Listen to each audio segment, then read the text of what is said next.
A black woman exposes the company after a shocking incident at the airport.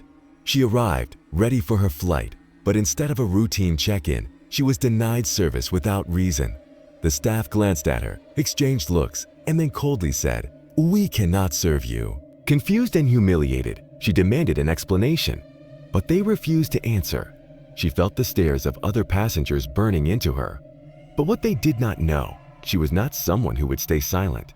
Days later, the entire company was in crisis because of her bold move. It was a day she had been looking forward to for months. Her bags were packed, her documents neatly arranged, and her heart filled with excitement. The airport buzzed with activity.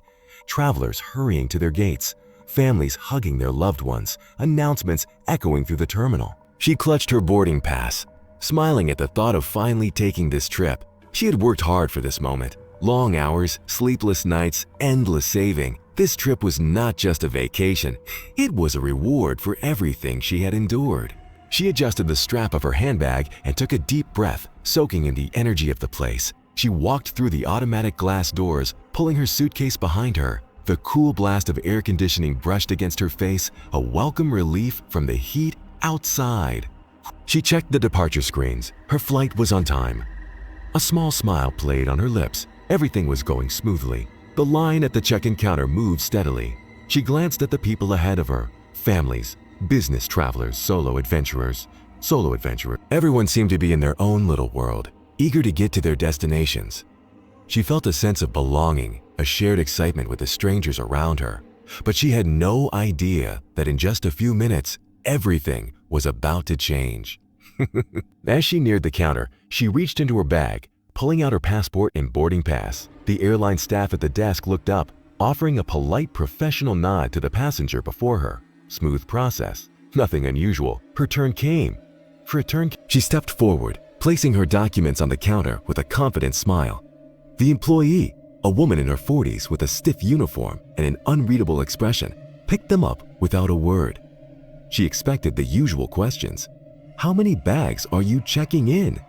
Do you have any liquids in your carry-on?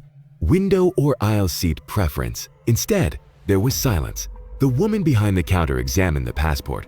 Her eyes narrowing slightly, she tapped a few keys on her computer, her brows knitting together. Something was off. The traveler shifted her weight, her fingers tightening around the handle of her suitcase. She had flown before. This was supposed to be a simple, routine check-in. So why did it feel like something was wrong? The employee glanced at her, then at a colleague standing nearby. A quick exchange, silent, almost coded, passed between them. She cleared her throat, her heart beginning to beat just a little faster. "Is there a problem?" she asked, keeping her tone polite. The employee did not answer immediately. Instead, she turned to another screen, typed something else, and then, finally, looked up. Just a moment," she said. That was the first sign. The second stretched on. The woman behind the counter whispered something to her colleague. Another employee walked over, looked at the screen, then at her, then back at the screen again. Something was definitely wrong. She glanced at the people behind her in line. A few were getting impatient, shifting on their feet, sighing loudly. She turned back to the counter, trying to stay calm. "Is there a problem with my ticket?" she asked again. The staff member did not meet her gaze.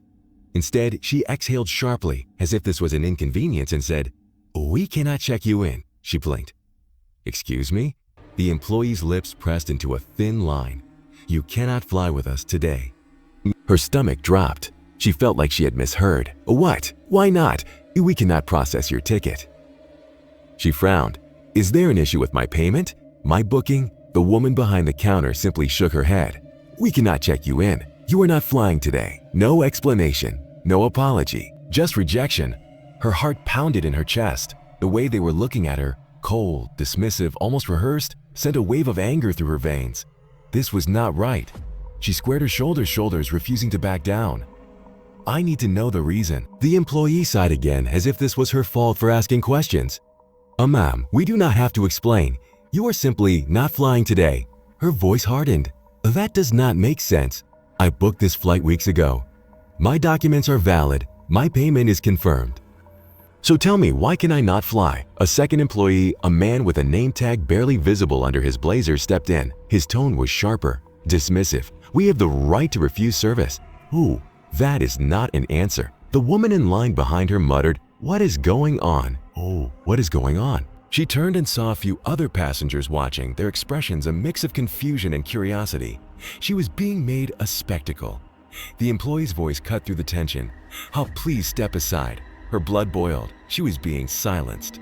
She turned, feeling the weight of a dozen stares on her. People in line whispered among themselves, some watching with judgment, others with sympathy. She clenched her fists. Why was this happening? The worst part was the tone in the employee's voice. Not apologetic, not regretful, just indifferent. Ottenberkim, as if this was just another routine inconvenience, as if she was not worth an explanation. A man near the back of the line muttered, "This is taking forever." Another woman whispered, "What did she do?" Heat rose to her face. She was not going to be treated this way. With every ounce of dignity she had left, she grabbed her documents off the counter, squared her shoulders, and walked away. But as she did, one thought burned in her mind. They will regret this. She stormed out of the airport, her heart pounding in her chest. The automatic doors slid open, letting in a rush of warm air, but she barely felt it. Her hands trembled, not with fear, but with anger. This was not just about a flight. This was about respect. For respect. About the way they had looked at her, dismissed her, treated her like she did not belong. She took a deep breath, trying to calm herself. People walked past her, dragging their suitcases, chatting on phones, lost in their own worlds. None of them knew what had just happened to her. She pulled out her phone and stared at a reflection on the black screen. Her face was tight with frustration, her jaw clenched. She knew she had two choices: walk away and forget this ever happened, or fight back. And she was not the type to walk away. Her fingers tightened around her phone. No, this was not over. She opened her camera and hit a record. They refused to let me board my flight today. No explanation, no reason, just told me I could not fly. She took a shaky breath, her voice firm but controlled. I want to know why. She uploaded the video and hit post. Then she started digging. She spent the rest of the evening glued to her phone. Her video was already picking up traction, likes, comments, shares. People wanted answers. But she needed more than just outrage. She needed proof. She searched the airline's name, scrolling through posts, news articles, customer complaints. At first, nothing stood out. Just the usual flight delays and lost luggage rants. Then, she stumbled upon a post buried under hundreds of others. A woman furious describing a situation eerily similar to hers. Denied service, no reason given, staff dismissive. Her heart pounded. She clicked the comments, more stories she'd experienced last year. They told me my ticket was invalid, but I booked directly through them. Booked directly through them. They refused to check me in and would not say why. I was the only black woman in line. This happened to me too. I thought it was just bad luck. Her hands shook as she scrolled. This was a pattern, and she was about to expose it. The deeper she looked, the worse it got. Hidden between legal documents and old news reports were cases filed against the airline, discrimination complaints that never made headlines. A lawsuit from 2 years ago, a black family forced off a flight for security concerns with no explanation. A report from last year, an employee whistleblower claiming the company had an unwritten selection policy that targeted certain passengers. A buried complaint from a former staff member, admitting they were told to be extra cautious with specific demographics. Her stomach turned. This was bigger than her. She sat in silence, staring at the screen. This was not just an isolated incident. This was a company-wide problem. And now she had proof. She closed her laptop and exhaled. This was no longer just about her frustration. This was about justice. She had the video. The comments, the past cases, the undeniable pattern. She glanced at her phone. Her post had exploded. Thousands of shares, people demanding answers, some tagging news outlets, others calling for a boycott. Her story had struck a nerve. Her heart pounded as she typed her next post. I am not the first, and if we do nothing, I will not be the last. Then she attached screenshots, court documents, statements. She hit post, and within minutes, everything changed. She sat at her desk, her phone buzzing nonstop. Her story was no longer just a post. It was a movement. People were furious. Others were sharing their own experiences, adding fuel to the fire. The hashtag #boycottcompany name was starting to trend, but anger was not enough. She needed action. She reached out to a civil rights attorney. I have proof, she said.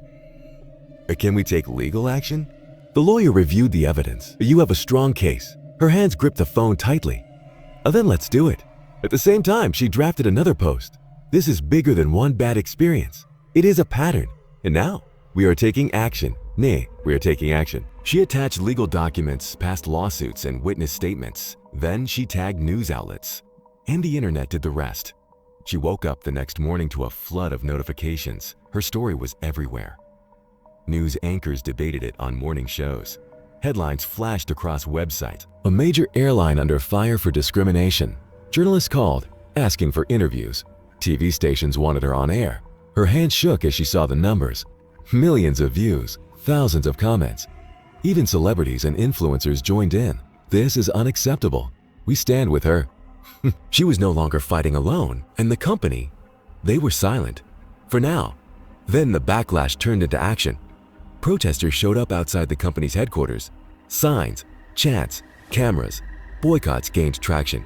Customers canceled bookings, stockholders demanded answers. And then the real hit, a major lawsuit was filed. The government opened an investigation. Regulators stepped in. Fines were issued. The company was bleeding money. And suddenly, their silence was no longer an option. The CEO finally appeared on television, his face tense, his voice carefully measured.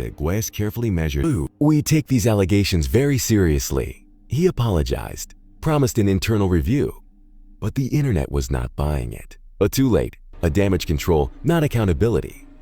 Fire the people responsible. The pressure kept building. And then the company made a drastic move. A breaking news alert flashed across the screen. Employees responsible have been suspended pending investigation. Another update, several staff members have been fired. The airline scrambled, trying to fix the damage. But it was too late. The world had seen their true face. And thanks to her, they could never hide it again. She closed her laptop, exhaling. She had started with nothing but her voice. And now, she had taken down a giant. The numbers were brutal. Within weeks, the company's stock value plummeted. Major investors pulled out, fearing further damage.